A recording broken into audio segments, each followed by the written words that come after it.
अभय दुबे जी, राजेश तिवारी जी, राय साहब, कांग्रेस के वरिष्ठ हमारे नेतागण ओंकार सिंह जी, सारे लोग बैठे हुए।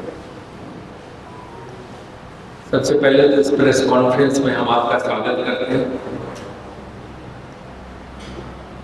और हम तो लखनऊ में आप लोगों से मिलकर हमेशा बहुत खुश होते हैं, इसलिए मैं हमेशा टाइम पे रहता हूँ। 1 मिनट ना आगे 1 मिनट पीछे, फिर पत्रकारों को गुस्सा में जाता हूँ इसलिए टाइम पे आना बड़ा जरूरी होता है।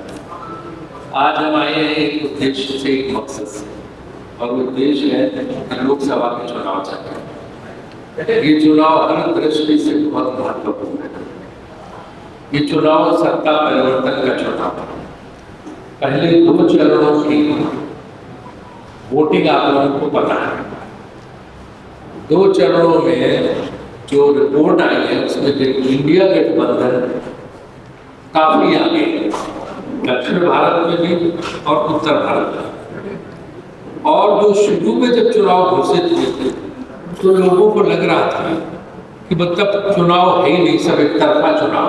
आपको भी महसूस हो रहा था कि कोई कह रहा 350, कोई कह रहा 400 पार, कोई कह रहा कुछ। अब सब जिसको देखो, जहां भी जाओ, भाजपा के लोग भी कहते हैं कि भाई साहब डटे रहो, नीचे अंडर करंट जबरदस्त, ये वो नहीं आने वाला। और उसका असर ये हुआ है कि जो भाजपा का शीर्ष नेतृत्व है अब 400 पार की बात ही नहीं कर रहा। एक भाषण में बता दो, उनका शीर्ष नेतृत्व 400 पार की बात करता।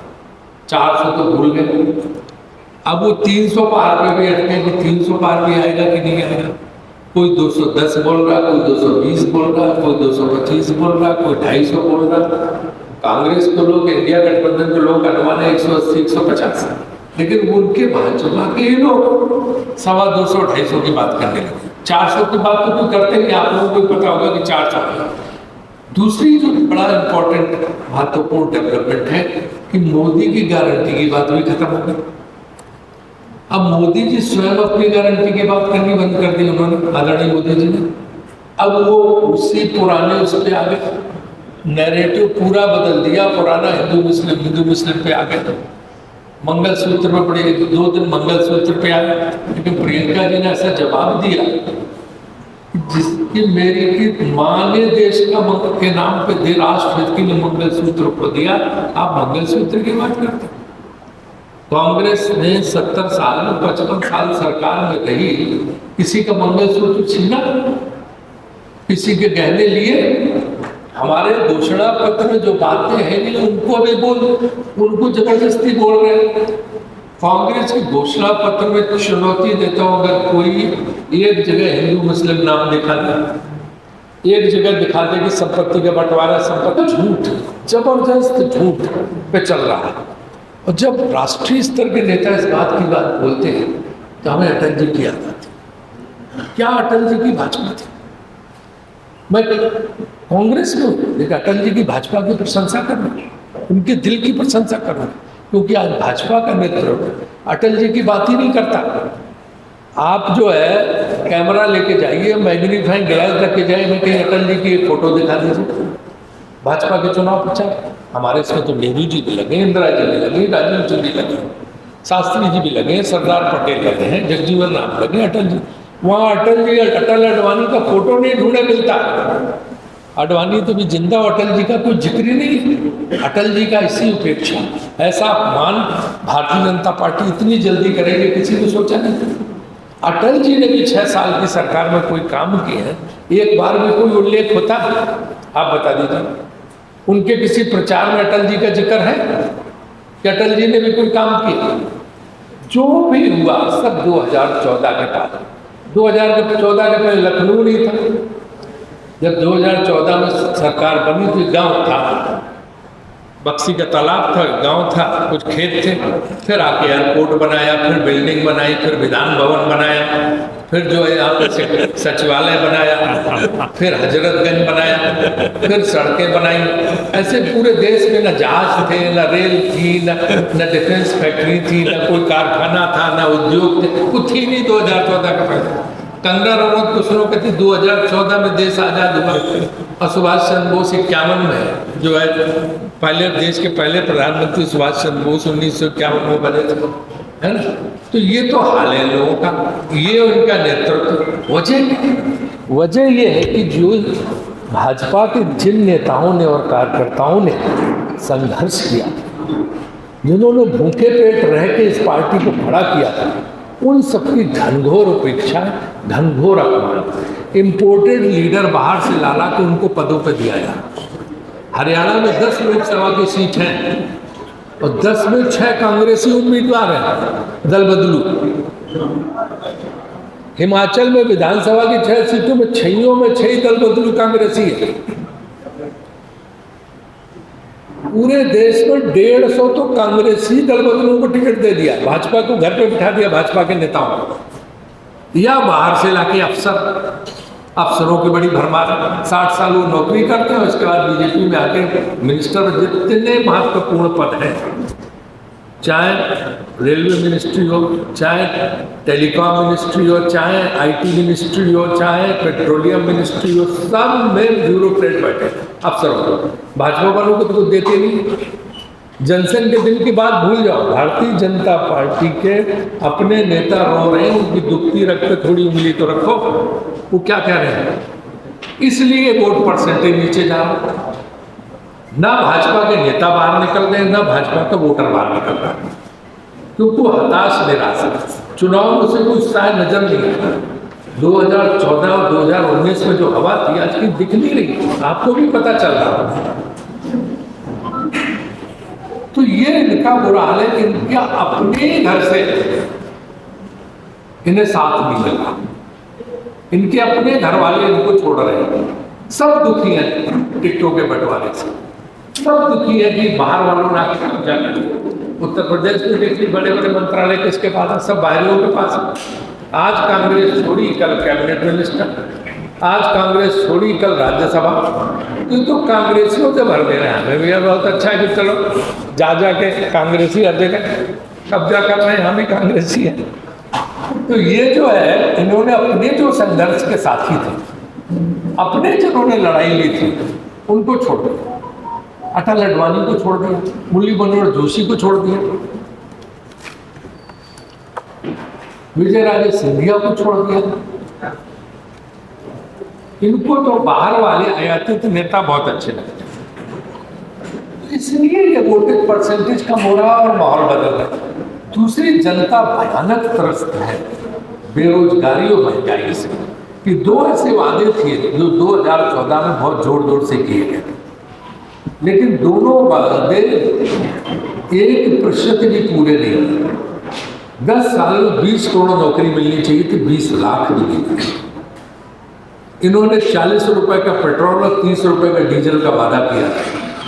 आज विश्व बाजार में सस्ता होने के बावजूद, भारी सस्ता होने के बावजूद 100 रुपए के करीब लोगों को मिलता है। तो ये जो हाल इन्होंने कर दिया है कि ना महंगाई पे काबू पा पाए, ना इन्होंने जो है ये इसको लिया पेट्रोल डीजल को कर पाए, ना रोजगार दे पाए और ना वादे पूरे कर पाए। उसकी तो सब बोलते होंगे, इसलिए मैं उस पर नहीं बोलना चाहता कि हम उनको नहीं ये बोलना चाहेंगे, क्योंकि वो सारे लोग रोज रोज बोल रहे होंगे तो उनको हम नहीं बोलेंगे। लेकिन ये मैं बताना चाहता हूँ कि आपको कि आज भाजपा का कार्यकर्ता निराश है, हतोत्साहित है। वो खुद अपनी सरकार के कामों से संतुष्ट नहीं है, इसलिए वोट परसेंटेज नीचे जा रहा है, इसलिए वो घर से नहीं निकल रहे, इसलिए वो जो है सहयोग नहीं दे रहे कि जब हमारे ऊपर लादे जा रहे हैं लोग, स्काई लैब हो रहे तो मदद करें। दूसरा जो महत्वपूर्ण बात है वो ये है कि उत्तर प्रदेश में चौंकाने वाले रिजल्ट हैं और आपने देखा होगा कि चिंता भारी हो गई है। अब तो वो पहले आके भाषण देते थे, रैली करते थे बड़े नेताओं के, नाम नहीं लूंगा आपसे अंदर। अब वो अंदरूनी बैठक कर रहे हैं कि पहले अपने लोगों को समझाओ कि भाई मदद करो। हर जगह जाके अंदरूनी बैठक रातों में हो रही है कि साहब जो है ये रूठे हैं, वो रूठे हैं, उनको समझाओ, उनको बुलाओ, हर जगह जा जाके ये हो रहा है। लखनऊ में नहीं हो रहा होगा तो यहाँ तो राजनाथ जी खड़े हैं, तो बाकी जगह का पता लगा, आपको पता चलता है कि क्या हाल है हर जगह। पहले तो भाजपा कार्डर को ही संतुष्ट करने की प्रक्रिया चल रही है, बात की बात तो छोड़ दीजिए। और इसके बाद जो है आदरणीय प्रधानमंत्री जी, उनकी जनसभाएं नहीं हो रही है, अब उनको भी रोड शो करना पड़ रहा है। रोड शो में अपने आप भीड़ आ जाती है, लोग तमाशा देखने के लिए खड़े हो जाते हैं, तो लगता है बड़ी भारी भीड़ हो रही है ना। तो उनको तक रोड शो करना पड़ रहा है। कानपुर में सुना रोड शो, पब्लिक मीटिंग पहले फूलबाग में होती थी 40 साल, बेगम हजरत महल पार्क में मीटिंग होती थी, कोई हो रही। और दक्षिण में तो कुछ है ही नहीं, इनका खाता नहीं खुलने वाला। कर्नाटक में भी हार रहे हैं, तेलंगाना में भी हार रहे हैं, जहाँ इनको उम्मीद थी। तो बोलते ना नारा दिया हुआ इंडिया गठबंधन ने कि दक्षिण साफ उत्तर हाफ। अभी राजस्थान के चुनाव में भाजपा के लोग कह रहे हैं कि कांग्रेस को इतनी सीटें मिलने वाली हैं, हरियाणा में कांग्रेस सीट मिलने वाली है, महाराष्ट्र में तो जबरदस्त एक तरफा है। एमएलए अजीत पवार और एकनाथ शिंदे के पास जो है एमएलए है, वोट नहीं है, जनता नहीं है। बिहार में हाल है जेडीयू का कि नीतीश से ज्यादा नफरत किसी नेता के लिए है नहीं जनता में। 16 की 16 सीटें जेडीयू हारेगी, ये हालत है। तो इंडिया गठबंधन वहाँ भी नीचे जा रहा है, महाराष्ट्र में भी नीचे जा रहा है, राजस्थान में भी नीचे जा रहा है, हरियाणा में भी नीचे जा रहा है, मध्य प्रदेश में भी उनकी सीटें कम हो रही हैं, छत्तीसगढ़ में कम हो रही हैं। बढ़ कहाँ रहे हो? उत्तर प्रदेश में भी कम हो रही है। उत्तर प्रदेश में चौंकाने वाले रिजल्ट, इंडिया गठबंधन यहाँ भी बढ़ेगा वहाँ पर। तो ये जो हालात हो गए हैं, इस हालात से भारी चिंता है, इसलिए डैमेज कंट्रोल का काम शुरू किया वहाँ पर। अब क्या है ना, 2-3 चीजें मैं आपके सामने रखूंगा। एक तो ये वैक्सीन का मामला बड़ा गंभीर है। तो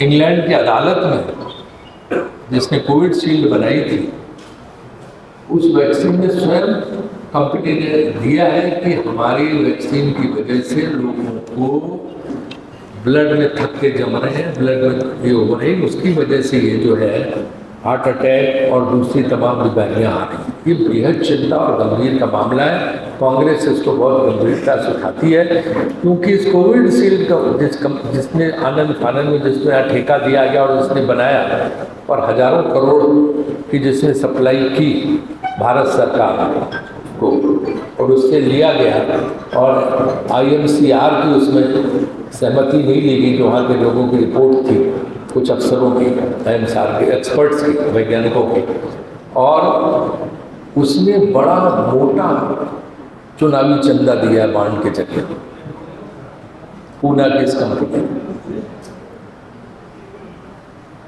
उसने मोटा चंदा भारतीय जनता पार्टी को, ये तो आ गया है इलेक्शन कमीशन की वेबसाइट पर, सीरम इंडिया ने कितना चंदा दिया है इनको बांड के जरिए। लोगों को चुनावी चंदे के लिए लोगों की जिंदगी के साथ खिलवाड़ करोगे? आपको चंदा लेना है, थोड़े चंदे से। भारत के इतिहास में कभी आपने सुना कि किसी राजनीतिक दल ने 12,000 करोड़ चंदा इकट्ठा कर लिया? और ऐसी पार्टी जो चाल चरित्र, चेहरा, नैतिकता, मर्यादा, इसकी बात करती है, 12,000 करोड़ चंदा। अटल जी के जमाने में 12 करोड़ भी मिल जाए तो बहुत धन्य समझते थे। प्रधानमंत्री रहते हुए भी कभी उन्होंने ऐसा नहीं किया। और कंपनियां, ऐसी कंपनियां जो कंपनियों में घाटा है, चंदा दे रहे हैं 200 करोड़ बॉन्ड, कहाँ से दे रहे हैं? ये चुनावी चंदा घोटाला इतना बड़ा घोटाला है कि भारत के इतिहास में आज तक तो हुआ नहीं। ये सब घोटालों का महाघोटाला है, इसको बोलते हैं ना मदर स्कैंडल, ये है। इसलिए ये, और इसमें अभी तो सारे तथ्य है नहीं है, स्टेट बैंक ऑफ इंडिया तथ्यों को छुपा रही है। इसलिए जो है ये जो आज ये आया है कोविशील्ड वैक्सीन का AstraZeneca की गंभीर चीज़ है। इसमें मैं सरकार से मांग करता हूं कि तत्काल इसमें स्वास्थ्य मंत्रालय की तरफ से एक जो है स्पष्टीकरण आना चाहिए, क्योंकि लोगों को बहुत चिंता टेंशन है। और ये जिसने भी लगवाई है कोविशील्ड वो बड़े परेशान है। और क्या पता कोवैक्सीन में भी क्या था, वो भी सब आनंद खाने में जल्दी हुआ। वहाँ फाइजर पे अनुमति नहीं दी गई थी देश में, सब कोविशील्ड चल रहा था।